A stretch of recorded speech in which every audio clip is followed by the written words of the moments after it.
Number 1 से अगर कोई सवाल हो तो करें। मेरा नाम है त्रिविक्रम दास पालखे। मैं नौकरी करता हूँ यहाँ पर एक हार्डवेयर और क्लाउड के दुकान में। मैं आपका बहुत बार प्रवचन टीवी पे देख चुका हूँ, बहुत आनंद भी आता है। अक्सर आप का जो प्रवचन रहता है, जो हिंदू का जो आता है, आप वेदों से देते हैं, आप यानी जो भी वेदों से कंपेरिजन करते हैं। लेकिन हमारे जो वेद है वो अक्सर जो है वो स्वर्ग यानी जन्नत तक ज़्यादा करके ये करते हैं। लेकिन उसके आगे अगर हिंदू में अगर हम लोग जाएंगे, अगर सही में हिंदू भी नहीं बोलते, हम सनातन धर्म कहते हैं। जैसे आपने अभी व्याख्या किया था, नदी के पार के हिंदू उसको कहा जाता है। तो हम तो सनातन धर्म से है। तो सनातन धर्म में हमारा जो आता है जो भगवत गीता, जैसे आपके अंदर जो ये है, जैसा बाइबल का आपने इस्लाम का ये है, कुरान है, तो इसी तरह हमारा भगवत गीता है। और जो भगवान के बारे में जानना है यानी अल्लाह के बारे में जानना है, तो अगर हमारा है तो भागवतम है। तो भागवतम से हम लोग हमारा चलता है सब कुछ। अगर ये है वेद, तो हमको स्वर्ग तक जाने के लिए है।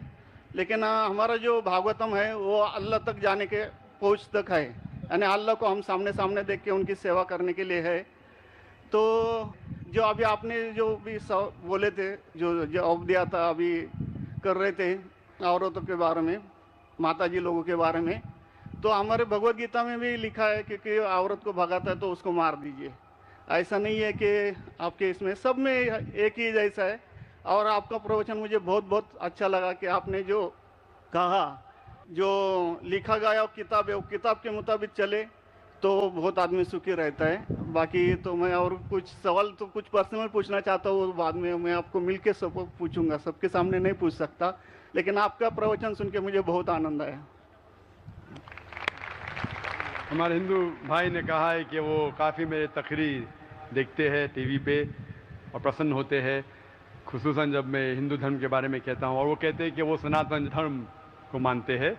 और सनातन धर्म में भी आपको शायद ये पता होगा कि सबसे अव्वल किताब भगवत गीता नहीं है, वेद है। भगवत गीता सनातन धर्म अगर आप पढ़ेंगे, आर्य समाज, आप आर्य समझिए, सनातन धर्म में बहुत से किस्म है। आपको इस्कॉन से मैं इस्कॉन, बिल्कुल इस्कॉन, हरे रामा हरे कृष्णा, इस्कॉन, ठीक है। तो इस्कॉन का तस्करा करता हूं। मैं गया था एक बार कलकत्ता में, और कलकत्ता में तकरीर थी मेरी। उस वक्त बारिश आती है, बारिश तो हो गई, लेकिन मेरे साथ आने वाले थे इस्कॉन के हेड कलकत्ता के। हम लोग दोनों जाते एक वैन में, वैनिटी वैन, मतलब जब बड़े मैदान में, यहाँ तो माशाल्लाह मैदान के बाजू में काफ़ी बिल्डिंग है, तो बड़े मैदान में प्रोग्राम होता है तो कोई ग्रीन रूम नहीं होता है, तो क्या करते हैं, वैन लेके आते, बस इसमें मेकअप रूम या आराम करने के लिए कंडीशन होता है। तो मैं इस्कॉन के हेड के साथ में बैठा था, तो उन्होंने वही बात कही जो आपने कहा, हमारे लिए सबसे अव्वल है भगवत गीता। मैंने बोला ठीक है, और कहे का वेद भी ठीक है। तो मैंने पूछा, ये भगवत गीता हिंदू धर्म में दो किस्म की किताब है, एक है श्रुति, एक है स्मृति। श्रुति मतलब जो भगवान की भेजी हुई किताब, वेद और उपनिषद। उसने कहा बिल्कुल सही।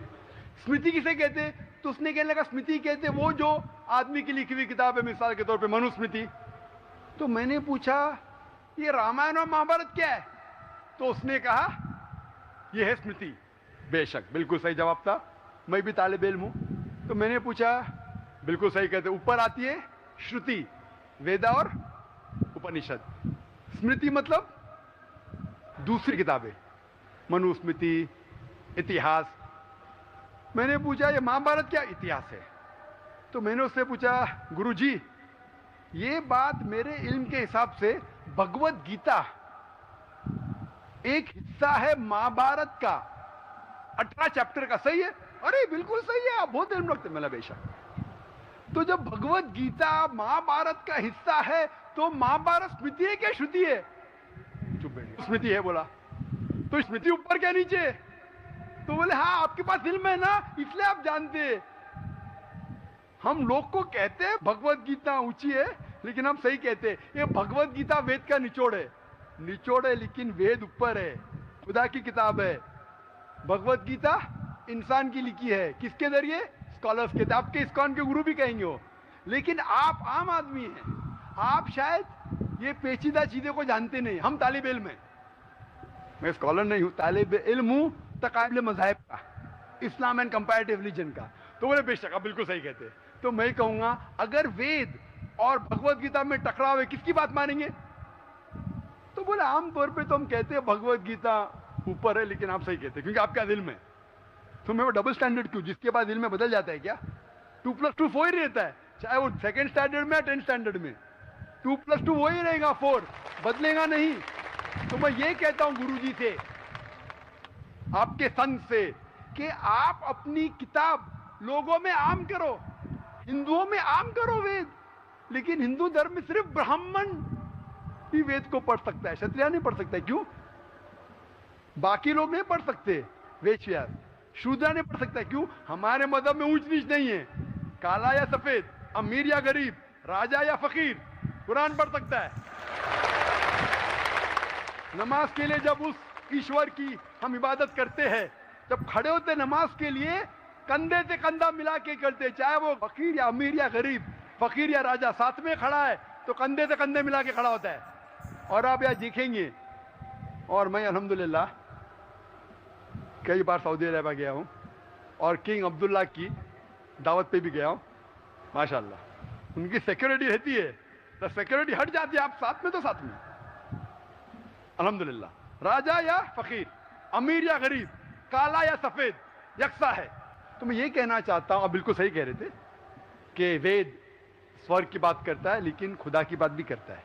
भगवत गीता में भी स्वर्ग की बात लिखा है, खुदा का भी लिखा है। आप बोले अल्लाह के करीब आने के लिए भगवत गीता सही है, बराबर। मैं ये नहीं कह रहा हूँ कि ये वेदों में नहीं कहा है, वेदों में बहुत आखिरी में आता है, लेकिन जो भगवत गीता जो है वो डायरेक्ट भगवान हुआ है, यानी अल्लाह ने कहा हुआ है, ऐसा है। तो इसके लिए अभी वेद तो संस्कृत में है, वो पढ़ नहीं सकते, लेकिन जो भगवत गीता है वो बहुत सारी इसमें ट्रांसलेशन हो गई है। और जो भगवत गीता है बहुत सारे आदमी ने यानी लिखी हुई है, करीबन 200-300 लोगों ने लिखी है अपने अपने हिसाब से। हाँ, बिल्कुल सही कहा। लेकिन इस्कॉन का जो गीता है, भगवत गीता, वो गुरु परंपरा में है, वो भी आदमी है, एज इट इज लिखा हुआ है। यानी वो परंपरा में अगर गया तो कृष्ण तक गया, यानी जिसने जो कहा है वो एज इट इज है, इसके लिए उसका लिखा हुआ as it is Bhagavad Gita. आपके स्वामी प्रभुपदा, बराबर, यस बराबर हुआ, स्वामी प्रभुपदा इंसानी थे ना? हाँ, इंसानी थे ना, मैं किधर ना बोल रहा हूँ। ये हमारा कुरान जो है ना, डायरेक्ट अल्लाह की तरफ से तो ना मोहम्मद सल्लल्लाहु अलैहि वसल्लम ने लिखा है, वही हम लोग ने ये कुरान जो है डायरेक्ट अल्लाह की नाज़िल यूं बहू। इसलिए जितने भी दिगर मज़ाहिब की किताब है, जैसे वक्त जाने लगे बदलते गए। आप बिल्कुल सही कहते, 300 किस्म की किताब है, बाइबल सैकड़ों किस्म, हमारे IRF में 200 किस्म की बाइबल है। आप किस में मानेंगे? कुरान आप लो, कोई भी कुरान लो, इंडिया में, अमेरिका में, यूके में, हिंदुस्तान में, पूना में, हूबहू वही है। एक लफ्ज की बात दूर रही, आ की मात्रा, ई की मात्रा, जबर जेर पेश, वो भी फर्क नहीं है, फत्ता दम्मा कसरा में भी फर्क नहीं है। ओरिजिनल कुरान में तो फत्ता दम्मा कसरा था नहीं, लेकिन आज जब हम पढ़ते हैं माशाअल्लाह। तो मैं ये कहना चाहता हूं, जितनी भी किताबें पहले आए, आज भी आप बिल्कुल सही कहते हैं, भगवत गीता वेद का निचोड़ है। लेकिन जब निचोड़ होता है वो असली फल से कॉन्ट्रडिक्ट करे तो फल और अहम है। मैं बिल्कुल मानता हूं, स्वामी प्रभुपदा मानते हैं कि भगवत गीता क्या है, वेद का निचोड़ है। और वो कहते हैं, मैं भी पढ़ चुका हूं, आपकी Bhagavad Gita as it is पढ़ चुका हूं, उसमें ही लिखा, उसका ही ट्रांसलेशन था। भगवत गीता अध्याय नंबर 7 श्लोका नंबर 20 में, जो कोई दुनियादारी के पीछे भागता है वो गलत खुदाओं के पीछे भागता है।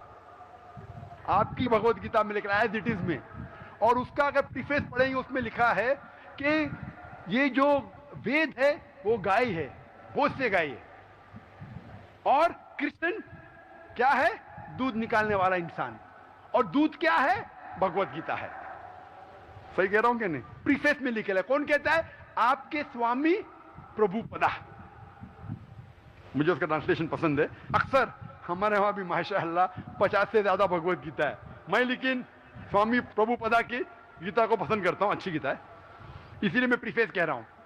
लेकिन उसमें भी लिखा हुआ है, उसके अंदर भी वो निचोड़े वेद का निचोड़ है। लेकिन निचोड़ मतलब नहीं कि असल फल को गाय को छोड़ देंगे, गाय चले जाएंगी तो दूध क्या करेंगे आप? गाय रहेंगी तो दूध मिलते रहेगा ना। दूध को लेंगे, गाय को मार देंगे, दूध आपका खत्म हो जाएगा भाई। गाय को जिंदा रखो, रोज दूध लो, बराबर के नहीं? दूसरे बच्चे पैदा करेंगे गाय, लेकिन तो गाय को मत छोड़िए। इससे हमें पता लगता है, उसमें लिखा हुआ है, आपके वेद में लिखा हुआ है कि और एक पैगंबर आने वाला है। आपकी भगवत गीता में लिखा है चैप्टर नंबर 4 में वर्ष नंबर 7 से 8 में, यदा धर्मस्य, यानी युग युग में जब भी परेशानी आएंगी इस धरती पे तो मैं एक रूप हासिल करूंगा, अवतार। अवतार की सही मानी आपको मिलेगा वेद से। उसमें पता चलता है जिसे हम कहते हैं पैगंबर, आखिरी पैगंबर, आखिरी अवतार कौन है? कल के अवतार। अगर आप भगवत गीता में मानते, अगर आप वेद में मानते, आपको आखिरी अवतार कल के अवतार में मानना ही पड़ेगा।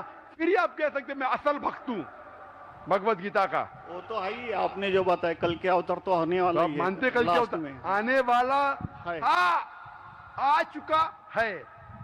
और उसमें लिखा था कल के अवतार की मां के नाम क्या है? सुमति। सुमति की मानी अमन, अरबी में कहते हैं आमिना। मोहम्मद सल्लल्लाहु अलैहि वसल्लम के वालिदा का नाम था आमिना। उसमें लिखा है कल के अवतार, चैप्टर नंबर, अभी हवाला भी दे रहा हूं मैं, टाइम मिल रहा है ना। कल के अवतार चैप्टर नंबर 2 वर्ष नंबर 5 श्लोक नंबर 5, 7, 9, 11, 15। इसमें लिखा है कि उसके वालिद का नाम है विष्णु यास। विष्णु यास मतलब खुदा का बंदा। अरबी में तर्जुमा करेंगे अब्दुल्ला। मोहम्मद सल्लल्लाहु अलैहि वसल्लम के वालिद का नाम था अब्दुल्ला। उसमें लिखा है वो इसी जगह में पैदा होंगे जो अमन की जगह है। हम मानते हैं कि मक्का एक अमन की जगह है। उसमें लिखा है कि वो उस फैमिली में पैदा होंगे जो उस इलाके के अमीर होंगे। हम जानते हैं कि कुरैश के फैमिली में पैदा हुए थे मोहम्मद सल्लल्लाहु अलैहि वसल्लम। उसमें लिखा है कि वो 12वीं तारीख माधव के दिन पे पैदा होंगे। वो 12वीं रब्बी अव्वल मोहम्मद सल्लल्लाहु अलैहि वसल्लम पैदा है। आगे आप पढ़ेंगे, वेद में लिखा है कि उसके 4 करीब दोस्त थे, जिसका मैं जिक्र किया हूं। 4 करीब दोस्त मोहम्मद सल्लल्लाहु अलैहि वसल्लम के थे, जो हजरत अबू बकर, हजरत उमर, हजरत उस्मान, हजरत अली। मैं अल्लाह भी मौल, अल्लाह ताला की रहमत सब पे हो। किसके बारे में जिक्र करें? उनको सबसे पहली जो वही आएंगी वो आएंगी एक गार के अंदर।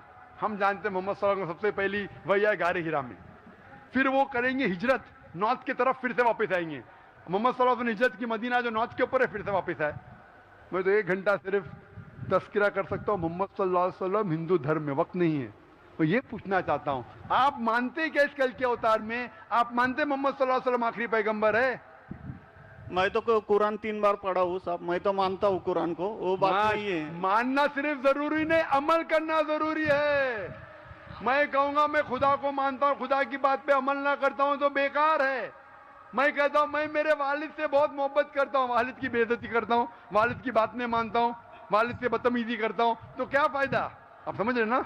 समझ रहा हूँ मैं, लेकिन आपने कुछ पहले ही अभी 10-15 मिनट पहले ही आपने कहा था कि जो भी है, कुरान है, वेद है और बाइबल है, कि जो जो उसमें लिखा हुआ है खुदा ने उसके ऊपर अमल करना चाहिए। तो मैं अपने इससे अमल करता ही हूँ। जो कुछ मानता तो हुई है खुदा एक ही है करके, वो तो मानता ही है। बिल्कुल। मैं नहीं बोल रहा कि आपके लिए कोई खुदा अलग है, मेरे लिए कोई अलग है, या ईसाई के लिए कुछ अलग है। आप सनातन धर्म के हैं, मैं जानता हूँ सनातन धर्म में एक खुदा को मानते हैं। वो मानते खुदा की प्रतिमा नहीं, अक्स नहीं है, बराबर ये मानते। लेकिन मैं ये जानना चाहता हूँ, आप कल के अवतार में आप मेरे सवाल को घुमाओ मत।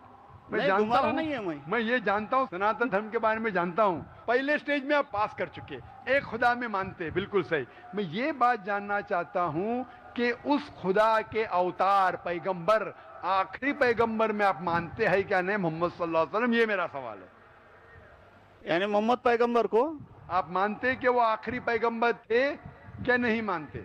वो तो मानता हूँ मैं, मुझे मालूम है ना मोहम्मद पैगंबर आखिरी थे मोहम्मदियन में। वो तो मानता ही हूँ। मोहम्मदन में ने आपके लिए, सबके लिए है ना। बिल्कुल सही। तो कोई धर्म, कोई एक मजहब का थोड़ी रहता है गुरु, तो सबके लिए रहता है। वो एक मजहब का थोड़ी गुरु रहता है कि वो एक मजहब के लिए, वो सब मजहब के लिए गुरु रहता है। तो मानता ही मैं उसको। बिल्कुल सही। लेकिन ये कहना कि सब मजहब यकसा है हूबहू, ये सही नहीं। यकसानियत है, इसीलिए मैंने कहा यकसानियत पे अमल करो। आप बोलेंगे मैं सब हिंदू चीज पे अमल करूंगा, कई हिंदू जाते बुत परस्ती करने के लिए, आप नहीं करते, अच्छी बात है अल्हम्दुलिल्लाह, इसीलिए मैं आपको कांग्रेचुलेट करता हूं। आप बुत परस्ती नहीं करते, मैं आपको कांग्रेचुलेट करता हूं, मैं कांग्रेचुलेट करता हूं, क्योंकि सनातन धर्म बुत परस्ती नहीं करता है। अल्हम्दुलिल्लाह सुम्मा अल्हम्दुलिल्लाह, आप आधे इम्तिहान में सफलता पा गए। अभी ये पूछता हूं मैं, जैसे आपने कहा, आप अगर मोहम्मद सल्लल्लाहु अलैहि वसल्लम को आखिरी पैगंबर मानते हैं तो उसके पैगाम पे अमल करना जरूरी